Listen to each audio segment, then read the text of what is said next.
"You sure you know which end the bullet comes out of, old-timer?" The voice, sharp and laced with condescending amusement, cut through the dry desert air.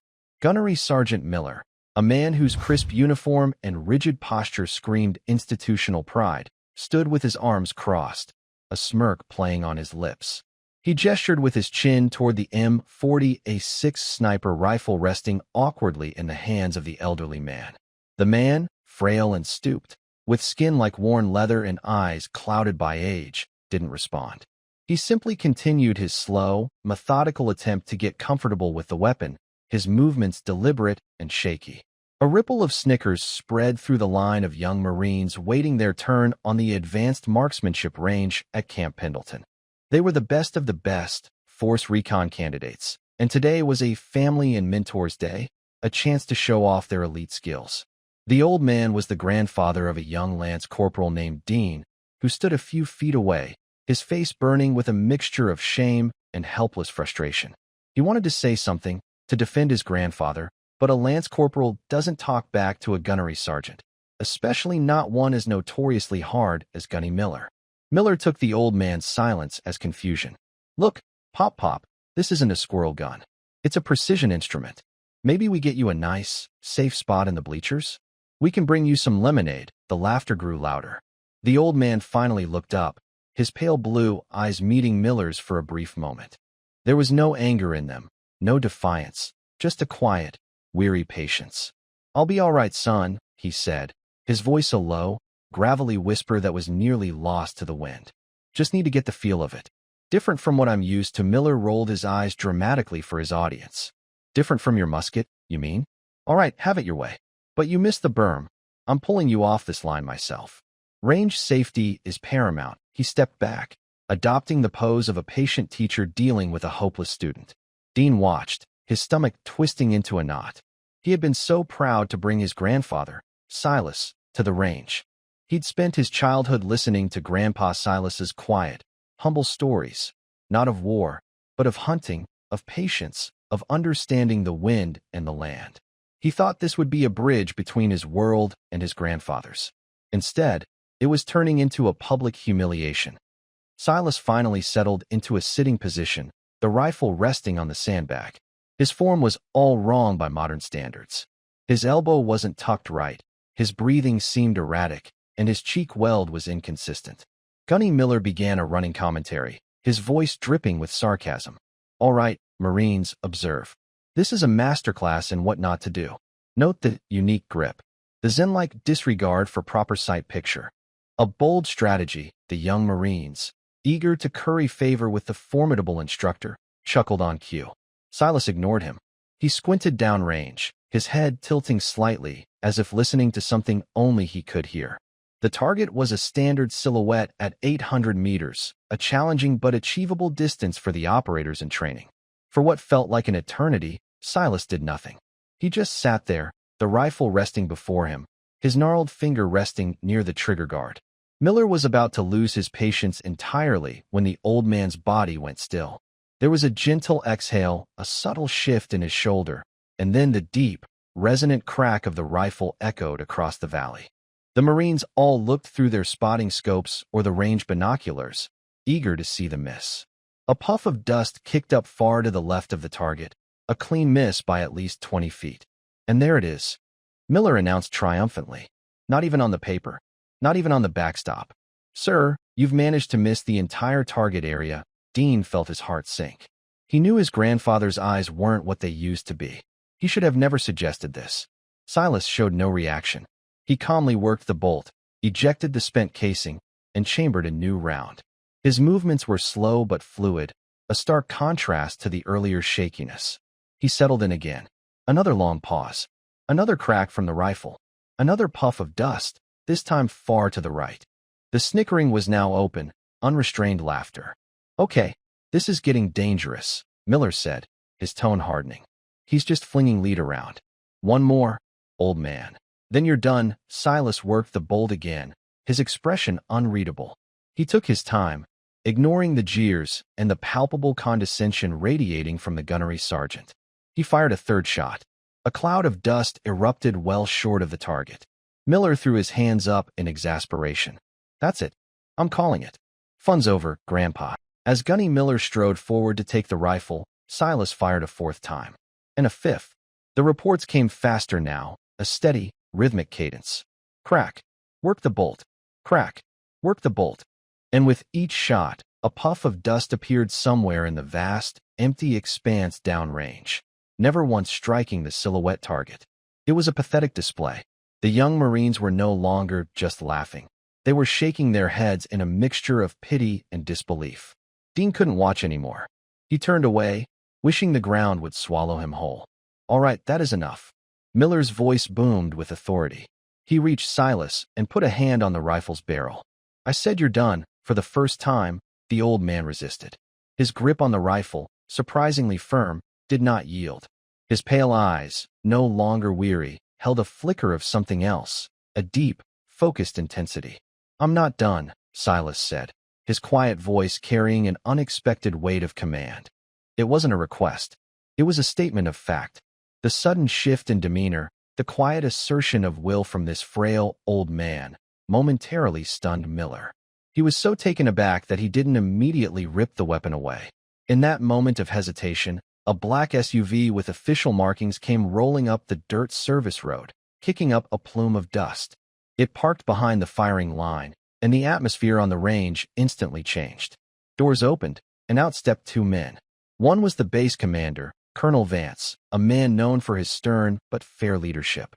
The other was a figure who made every Marine on the range straighten their spines, the Sergeant Major of the Marine Corps. They were on a surprise inspection tour, and they had just rolled up to a scene of a gunnery sergeant manhandling an elderly civilian. Colonel Vance's eyes narrowed, taking in the scene, the laughing recruits, the furious Gunny, and the quiet old man holding a sniper rifle.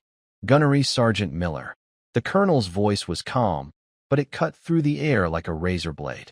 What, precisely, is going on here? Miller immediately snapped to attention, his hand dropping from the rifle. Sir, civilian guest was demonstrating unsafe weapons handling. I was removing him from the line, sir. Dean's blood ran cold. It was an outright lie. His grandfather had been slow, his aim was poor, but he had been perfectly safe. Colonel Vance walked closer, his gaze sweeping over the scene before settling on Silas. The old man had turned, still seated, and was looking at the approaching officers. The colonel's stern expression faltered. He stopped, his eyes widening in disbelief. He took another step, then another, his pace quickening until he was standing directly in front of the old man. The sergeant major followed, his own weathered face etched with confusion, then dawning recognition. My God, Colonel Vance whispered, the sound barely audible. He ignored Gunny Miller completely. He ignored the recruits. He looked down at the old man with an expression of profound, unadulterated awe. It can't be, he said, his voice thick with emotion. Gunnery Sergeant Hayes? Silas Hayes. At the mention of the name, the sergeant major's jaw went slack. He took a half-step back as if struck. Gunny Miller looked utterly bewildered. Sir, this is Lance Corporal Peterson's grandfather. Name's Silas. The colonel turned his head slowly, his eyes burning with an intensity that made Miller physically flinch. Gunnery Sergeant, Vance said, his voice dangerously low. When you address a Medal of Honor recipient, you will use his proper title. You are in the presence of Gunnery Sergeant Silas Hayes, United States Marine Corps, retired. A man who is more legend than Marine. Now, tell me again what you were doing. The words Medal of Honor hung in the air, instantly sucking all the oxygen out of the valley. The snickering died. The smirks vanished. The young Marines stared, their faces draining of color. They were looking at a living piece of history, a hero of the highest order, and they had been laughing at him. Dean felt a wave of dizzying pride wash over his shame.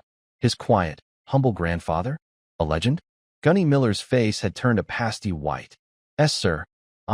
I didn't know. You don't need to know, the colonel snapped. You need to show respect to your elders, to the generations who built the Corps you stand in. You wear the uniform of a senior non-commissioned officer. Act like it. He turned back to Silas, his entire demeanor softening. He knelt down, putting himself at eye level with the seated veteran. Gunny Hayes. It is an honor, sir. A true honor. I'm Colonel Vance. This is Sergeant Major Black. We've read about you for years. Your actions at Key San, They're required reading at Quantico. Silas offered a small, tired smile. Just did my job, Colonel. A long time ago, he seemed completely unfazed by the sudden reverence. The sergeant major, a man who had seen combat in 3 different decades, cleared his throat, his voice unsteady. Gunny Hayes, sir.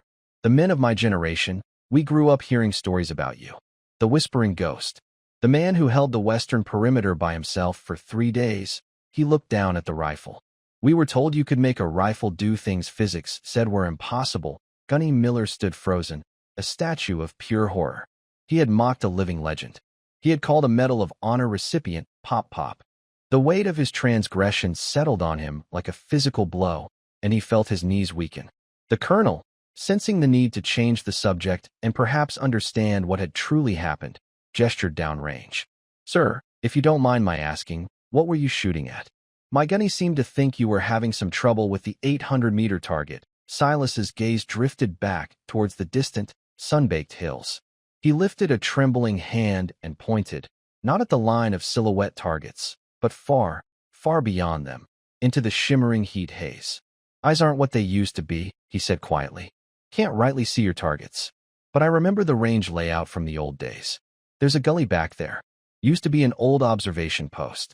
They left a steel plate on the hillside when they tore it down. Colonel Vance frowned in confusion. A steel plate?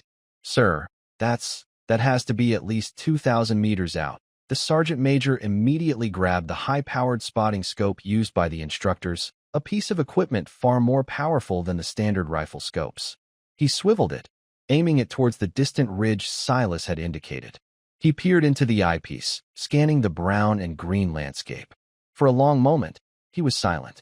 The entire range was silent. The only sound was the wind whistling past their ears. Then, the sergeant major let out a low whistle. He stepped back from the scope, his face a mask of utter astonishment. Colonel, you need to see this. Colonel Vance took his place, adjusting the focus. He stared into the scope, his body rigid. The young Marines, including Miller and Dean, watched, holding their breath. What could possibly be out there? The colonel was silent for a full 30 seconds. When he finally pulled his head back, his expression was one of pure, unadulterated awe. He looked at Silas, then back at the scope, as if he couldn't reconcile what he was seeing with the frail old man sitting before him. He gestured for Gunny Miller to look. Gunnery Sergeant. See for yourself what terrible aim looks like. Trembling, Miller stepped forward and put his eye to the scope. The magnification was so high that the distant hillside leaped into sharp focus. And there, almost perfectly camouflaged against a rocky outcrop, was a small, rusted, forgotten steel plate, no bigger than a dinner platter. It was pockmarked and scarred from decades of exposure to the elements. And in the center of the plate, clustered so tightly that they almost overlapped, were 5 fresh impact marks, gleaming silver where the bullets had punched through the rust. A perfect 5-shot group. At 2,000 meters. A shot that was, by all accounts, impossible with that rifle, in these conditions, for any shooter, let alone an old man with failing eyesight. Miller stumbled back from the scope, his face ashen. He looked at Silas, at the quiet old man who hadn't been missing the 800-meter target. He had been ignoring it. He had been engaging a target more than twice the distance. A target none of them had even known existed. A target he likely couldn't even see clearly, and he had hit it. Not once, but 5 times. He wasn't shooting with his eyes. He was shooting with half a century of memory, instinct, and a level of skill that bordered on supernatural. The silence on the range was now absolute, heavy, and profound. The young Marines looked from the distant, unseen target back to the old man, their faces a mixture of shame, confusion, and burgeoning reverence. The man they had laughed at, the old-timer they had mocked, had just performed a feat of marksmanship that would be spoken of on this base for decades to come. He had done it without fanfare, without ego, simply because that was what he knew how to do. He was a master of an art they were only just beginning to learn, and they had treated him like a fool. The full weight of the moment finally broke Gunny Miller. His rigid posture collapsed. His arrogance, the hardened shell he had built around himself over a decade of service, shattered into a million pieces. He saw Silas not as some incompetent old man, but as a giant of the Corps, a pillar of the institution he claimed to love. He saw the quiet dignity, the profound patience, and the skill that transcended age and infirmity. He had not just disrespected a man, he had dishonored the very legacy he was sworn to uphold. Tears welled in Miller's eyes as he took 2 shaky steps forward and fell to one knee in the dirt before Silas Hayes. He removed his cover, holding it to his chest. "Gunnery Sergeant Hayes," he began, his voice cracking with emotion, choked with a shame so deep it was painful to witness. "Sir, there are no words. My conduct was inexcusable. It was dishonorable. I have failed as a Marine, as a leader, and as a man. I offer you my deepest, most sincere apology. I am not worthy to be in your presence. Sir." The confession was raw, stripped of all pride. The young Marines watched, their own shame reflected in their instructor's broken humility. This was a lesson more profound than any they could learn from a manual. Colonel Vance and the sergeant major stood back, allowing the moment to unfold. This was not a matter for official punishment anymore. It was a matter of honor, and it had to be resolved between the 2 men. Dean watched his grandfather, his heart swelling with a pride so fierce it almost hurt. Silas looked down at the kneeling gunnery sergeant. There was no triumph in his eyes, no satisfaction, only a gentle, weary compassion. He reached out a trembling hand and placed it on Miller's shoulder. "Get up, son," Silas said, his voice soft but firm. "Get up. A man who can admit his mistakes is a man worth his salt. The Corps needs men like that." Miller looked up, tears streaming down his face. "But sir, you judged a book by its cover," Silas interrupted gently. "It's a mistake we all make. The important thing isn't the fall. It's how you get back on your feet. You're a fine instructor. You're hard on these boys because you want them to live. I can see it. Just remember, the strength of the Corps isn't just in your muscles or your eyes. It's in its history. It's in the ghosts that stand behind you." Silas slowly, painfully, pushed himself to his feet. Dean rushed to his side to help him, but Silas waved him off, standing on his own. He looked at the line of young, humbled faces staring back at him. "You are all part of a long, unbroken line," he said, his voice carrying across the silent range. "You carry the honor of every Marine who came before you. From Belleau Wood to Iwo Jima, from the Chosin Reservoir to Fallujah. When you look at an old man, you don't know where he's been. You don't know what battles he's fought. Treat him with dignity. Not because of what he might have done, but because he's a part of the same human family you are. That's the real core of honor."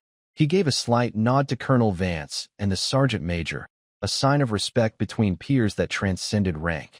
Then he turned to his grandson. "Come on, Dean.